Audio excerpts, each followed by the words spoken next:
எல்லோருக்கும் வணக்கம். சமீபத்துல இந்தியாவுடைய பிரதம அமைச்சர் மோடி அவர்கள் திண்டுக்கலுக்கு வந்திருப்பாரு. அதே போல அமித்ஷா அவர்கள் சென்னைக்கு வந்திருக்கிறார்.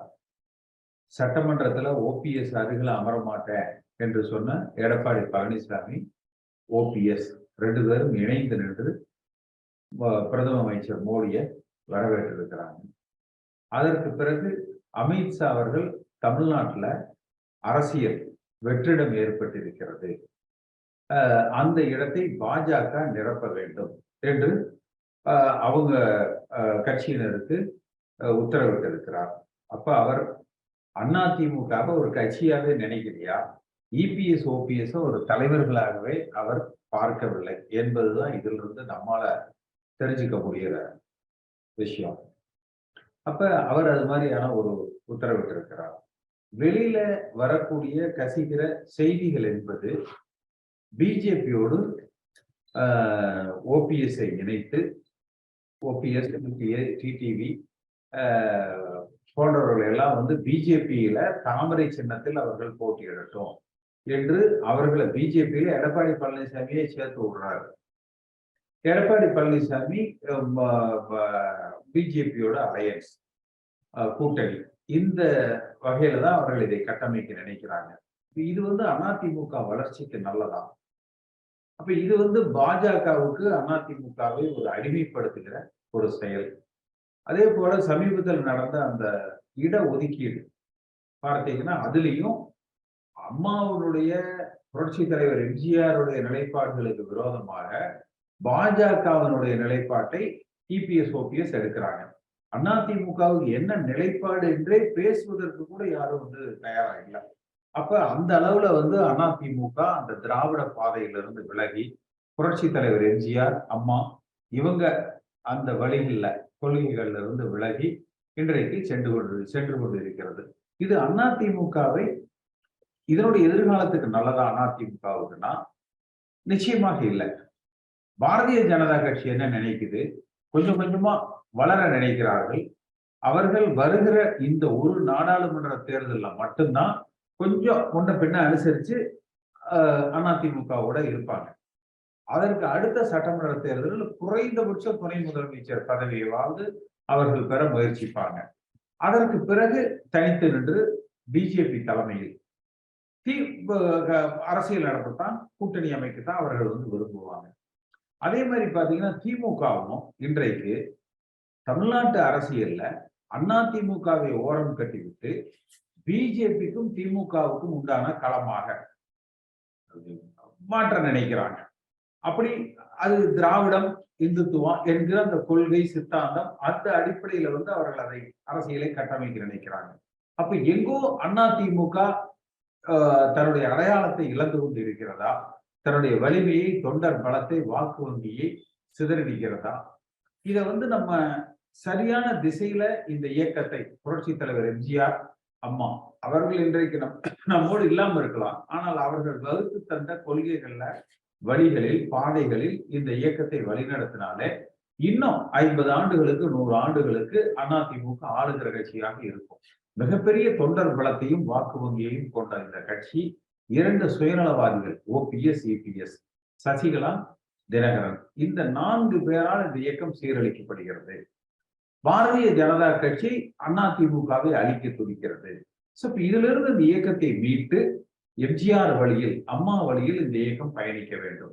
ஒரு திராவிட கட்சியாக பரிணமிக்க வேண்டும்.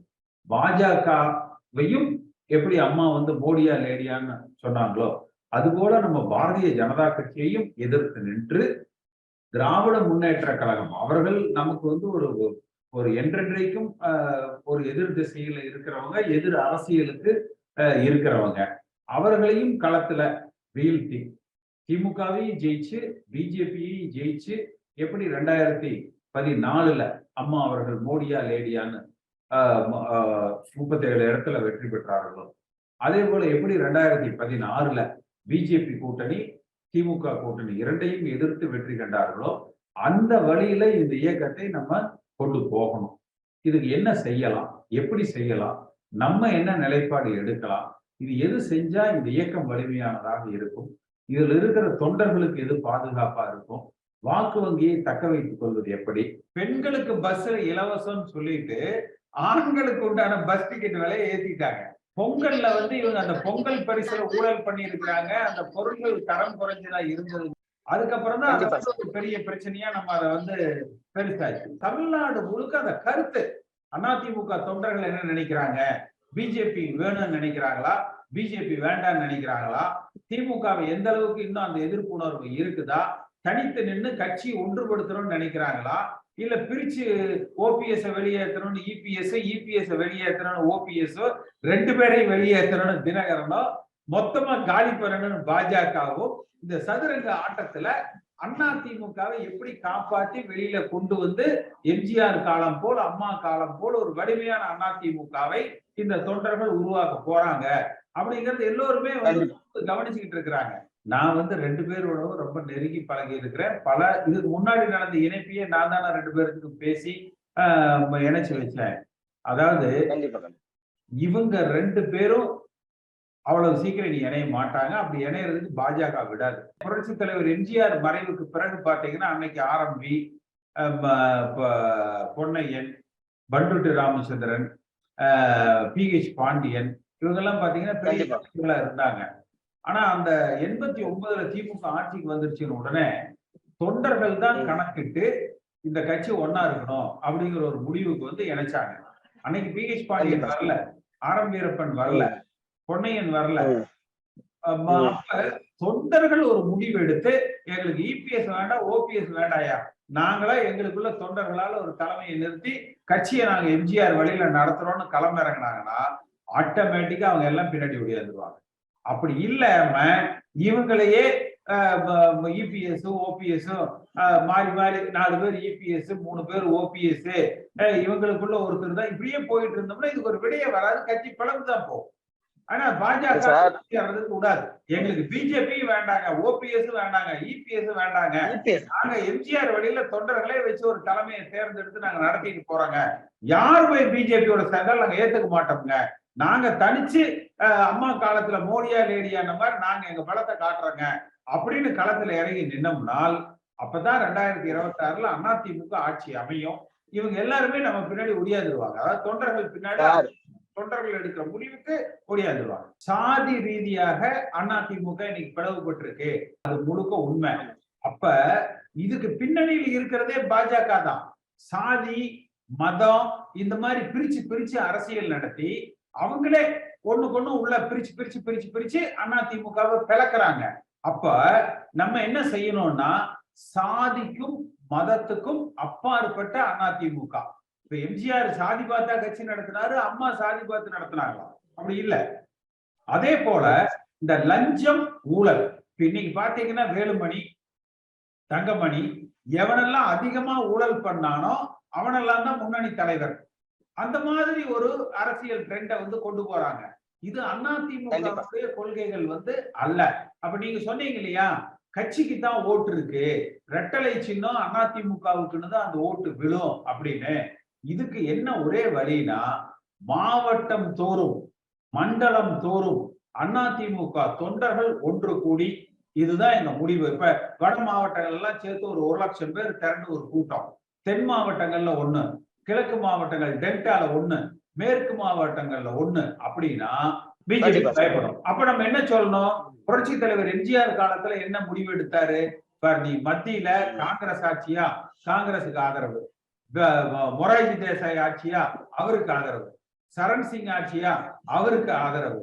அப்ப மத்திய அரசாங்கத்தில் யார் ஆட்சி அமைக்கிறார்களோ அதை அதிமுக ஏற்றுக்கொண்டு அவர்களோடு அனுசரித்து சென்று தமிழ்நாட்டினுடைய தேவைகளை, தமிழ்நாட்டினுடைய நலன்களை பாதுகாப்போம் அப்படிங்கிற ஒரு ஸ்டாண்ட்லயே நம்ம போனோம்னா அப்ப பாஜக யோசிப்பாங்க. ஆனா நம்ம வந்து சின்னத்தையும் இதையும் நம்ம முடக்கினாலோ அல்லது சின்னத்தை கொடுத்து இபிஎஸ் ஓபிஎஸ் பிஜேபி கூட சேர்த்துனாலோ 2019ல இதெல்லாம் செஞ்சு எடுபடல. அப்ப அதே ரிசல்ட் தான் வரும். திமுக 40 ஜெயிக்கிறோம். இங்க அதிமுக தொண்டர்கள் இதை ஏத்துக்கல. அப்ப பேசாம அந்த தொண்டர்கள் உருவாக்குற தலைமைக்கு நம்ம சின்னத்தை கொடுத்துருவோம். இபிஎஸ் ஓபிஎஸ் அமைதியா இருங்கப்பா. இந்த ஆனா பிஜேபி நினைச்சா ஒரு விஷயத்தை செய்யலாம். இபிஎஸ், ஓபிஎஸ், சசிகலா, தினகரன் 4 பேரு கொஞ்சம் பேசாம இருங்க அப்படின்னு சொல்லி அடக்கலாம். அதை மட்டும் செஞ்சாங்கன்னா போதும். நம்ம அதிமுக தொண்டர்களை எல்லாம் ஒருங்கிணைச்சு ஒரு மாவட்டம் தோறும், மண்டலம் தோறும் ஒரு லட்சக்கணக்கான தொண்டர்களை ஒருங்கிணைத்து அந்த கூட்டங்களை நம்ம நடத்தி நம்ம வெளிப்படையா சொல்லலாம், மத்தியில யார் ஆட்சி அமைக்கிறார்களோ அவர்களுக்கு நம்ம ஆதரவா இருப்போம். அது தமிழ்நாட்டினுடைய நலன்களை பாதுகாப்பதற்கு. இது நம்ம எடுக்கிற முடிவு இல்லை, இதுதான் எம்ஜிஆர் கடைபிடித்த கொள்கை. அந்த வழியில நம்ம பயணிப்போங்கிற பொழுது நம்ம யாருக்கு எதிரியும் அல்ல. அப்ப நம்முடைய நோக்கம் மதவாதத்துக்கும் நம்ம போயிடக்கூடாது.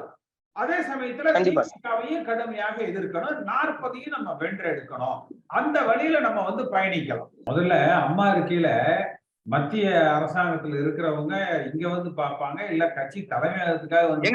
அப்ப அதே அதிமுக கேவலம் தானே. இந்த 4 பேரு அவங்க மேல இருக்கிற கேஸ்கள்ல இருந்து அவங்கள பாதுகாத்துக்கிறதுக்காக பிஜேபி விட்டு வரமாட்டாங்க. அதானே இதுக்கு முன்னாடி சொன்னேன். அப்ப தொண்டர்கள் என்ன செய்யணும், இந்த 4 பேரையும் புறக்கணிச்சுட்டு தொண்டர்கள் எல்லாம் ஒண்ணு கூடி எம்ஜிஆரோட கொள்கைகள் இது, நாங்க இந்த வழியில தான் பயணிப்போம் அப்படின்னு ஒன்னா ஒரு இடத்துல ஒன்று கூடி நின்னாலே அப்ப ஆட்டோமேட்டிக்கா பிஜேபியும் பயப்படும், இபிஎஸ், ஓபிஎஸ், சசிகலா, தினகரன் எல்லோருமே அந்த தொண்டர்கள் எடுக்கிற முடிவுக்கு கட்டுப்பட்டு வருவாங்கல்ல. அதை நம்ம செஞ்சு காட்டணும். மாவட்ட வாரியா, சட்டமன்ற தொகுதி வாரியா, மண்டல வாரியாக நம்ம களத்துல இறங்கிதான் நம்ம பயணிக்கிறோம். அதை நம்ம எல்லோரையும் ஒருங்கிணைத்து வலிமையான அதிமுகவை நம்ம உருவாக்கும். பொய் பிரச்சாரமே செய்ய வேண்டாம், நடக்கிற உண்மையை வெளியில சொன்னாலே போறோம். சொன்னா இவங்க பண்ண ஊழல்ல ஏதாவது கேச போட்டுருவாங்களோ பயந்துக்கிறாங்க. நான் 2 டிவியில பேசுற பொழுதெல்லாம் இது அப்படியே சொன்னேன், அப்புறம் அப்படியே பத்திக்கிச்சு அதைய. அப்புறம் கடைசியில ஸ்டாலினே நான் தான் ஒரு டிவியில சொன்னேன், வேணும்னா நான் சொல்றது பொய்னா அவரை ஸ்டாலினை நேரா போய் ரேஷன் கடையில பார்க்க சொல்லுங்க. உடனே போய் பார்த்தாரு. பார்த்ததுக்கு அப்புறம் அவரே ஆமா சில இடத்துல தப்பு நடந்திருக்குதுன்னாரு. அப்ப அப்படித்தான் வெளியே வந்தது. அது மாதிரி நம்ம செய்வோம் அதைய. நீங்க இன்னைக்கு தேதிக்கு அதிமுக தலைவர்கள்ங்கிறது 1.5 கோடி தொண்டர்களும் தலைவர்கள் தான். அவங்க அந்தந்த பகுதியில நடக்கிற தப்ப இப்ப நம்ம மாதிரி இதுல தளத்துல இங்க கொண்டு வந்தாங்கன்னா இதை நம்ம அப்படியே வெளியில கொண்டு போனாலே போறோம். ஏடிஎம்கே ஓட்டை எடப்பாடி அசைக்க முடியாது, ஓபிஎஸ் அசைக்க முடியாது, மோடி, அமித்ஷா, என்னைக்கு எம்ஜிஆர், ஜெயலலிதா அம்மா அதுலதான் நிக்கும். நிறைய அதிமுக காரங்க யாராவது மாடி வீட்டுல இருந்து பேசுறவங்க இருக்கிறாங்களான்னு பாருங்க. எல்லாம் அதாவது எல்லாருடைய நிலைமை அடிமட்டத்தில் இருக்கிற கட்சிக்காரங்க நிலைமை இப்படித்தான் இருக்கு. இவங்க பின்னாடி யாரும் இல்ல. அதாவது அதிமுகன்னா அது எம்ஜிஆர், அதிமுகன்னா அது ஜெயலலிதா அம்மா. அந்த மாதிரி எடப்பாடிக்கு இல்ல, ஓபிஎஸ்க்கு இல்ல, சசிகலாவுக்கு இல்ல, தினகரன் இல்ல. இவங்க 4 பேர் பிஜேபிக்கே வேணாலும் சேர்த்துக்கிட்டு, ஆனா தொண்டன் அதிமுகவை பாதுகாப்பா அவன் திராவிட கொள்கைகள்ல அதிமுக வழியில எம்ஜிஆர், ஜெயலலிதா வழியில தான் போட்டு போடுவான். மோடி கிட்டயே என்ன பேசி இருக்கிறாங்கன்னா, பிஜேபி தலைமையில கூட்டணி, அதுல ஓபிஎஸ்க்கு தாமரை சின்னத்துல டிக்கெட் பையனுக்கு, தினகரனுக்கு தாமரை சின்னத்துல டிக்கெட், பிரேமலதா விஜயகாந்துக்கு தாமரை சின்னத்துல டிக்கெட், பாட்டாளி மக்கள் கட்சி அது அவங்க சின்னத்துல. அப்புறம் இது மாதிரிதான் ப்ரொபோசல் கொடுத்திருக்கிறாங்க. எடப்பாடியும் பிஜேபியோட கூட்டணி. இப்படி இந்த கூட்டணிக்கு நான் ஒத்துக்கிறேன், ரெட்டலை மட்டும் என்கிட்ட கொடுத்துருக்கேன், நான் ஜெயிச்சு காட்டுறேங்கிறது எடப்பாடியோட இது. அப்ப இது எல்லாமே போகாத ஊருக்கு தான் இது. இதை மாட்டாங்க. நம்ம தொகுதி வாரியா போறோம், மாவட்ட வாரியா போறோம், மண்டல வாரியா போறோம். அதிமுக தொண்டர்கள் ஓர் அணியில் நின்று இதுதான் எங்க முடிவு அப்படின்னா துண்டக்கான துணிக்கான இவங்க எல்லாருமே பின்னால் ஓடியாந்துருவாங்க. அதை இன்னைக்கு சமூக வலைதளங்கள் இருக்குதுங்க. இவங்க சொல்லுவாங்க, நீங்க சும்மா ஜூம்ல பேசிட்டு இருக்கிறீங்க, அங்க வரமாட்டேங்கிறீங்க, இங்க வரமாட்டேங்கிறீங்கன்னு. இதெல்லாம் எல்லாத்துக்கும் காலம், நேரம், பணம். ஏன்னா இவனுங்களாட்டு நம்ம ஒண்ணும் கொள்ளையடிச்சு வைக்கல. தமிழ்நாட்டு அரசியல நான் காங்கிரஸ் ராஜீவ்காந்தி காலத்துல இருந்துமே எப்பவுமே அந்த மத்திய அரசாங்கத்துல பாத்தீங்கன்னா நிறைய ஸ்கீம்ஸ் இருக்குது. அதுல ஏதாவது அங்கங்க கொஞ்சம் ஏதாவது செஞ்சு கொடுப்பாங்க. அதனால இந்த புதுசா வர்றவங்க அந்த மத்திய அரசாங்கத்துக்காக அப்படி கொஞ்சம் அந்த பக்கம் ஒரு கவனம் அதிகமா இருக்கும். நம்ம அதிமுகவை தொண்டர்கள் ஒன்று கூடி வலிமைப்படுத்தி நிறுத்தினா எல்லாம் ஓடியாந்துருவோம். இடைக்கால பொதுச் செயலர்னு 4 மாசத்துக்கு தானே பொதுக்குழுவுல எடுத்தாங்க. 4 மாசம் முடிஞ்சு போச்சு. அதான் அவர் எடப்பாடி இப்போ ஒரு சாதாரண அடிப்படை உறுப்பினர் தான். நிச்சயமா நம்ம களத்துல இறங்கி பயணிப்போம். ஒன்றுபட்ட அதிமுகவை, ஊழலற்ற அதிமுகவை நம்ம உருவாக்குவோம். ஆளுகிற கட்சியாக அதிமுகவை நம்ம கொண்டு வருவோம். நாடாளுமன்ற தேர்தலிலும் நம்ம ஒரு அதிமுகவுடைய வலிமையை நிரூபிப்போம். என்னுடைய நன்றி. இந்த காணொளியை காணும் தமிழ் உள்ளங்களுக்கு ஒரு அன்பான வேண்டுகோள். சேனலை சப்ஸ்கிரைப் பண்ணிட்டீங்களா? பண்ணலனா மறக்காம சப்ஸ்கிரைப் பண்ணுங்க. சப்ஸ்கிரைப் பட்டனையும் பெல் ஐக்கனையும் உடனடியாக கிளிக் பண்ணுங்க. உங்கள் அன்பும் ஆதரவும் என்றைக்கும் எங்களுக்கு தேவை. நன்றி.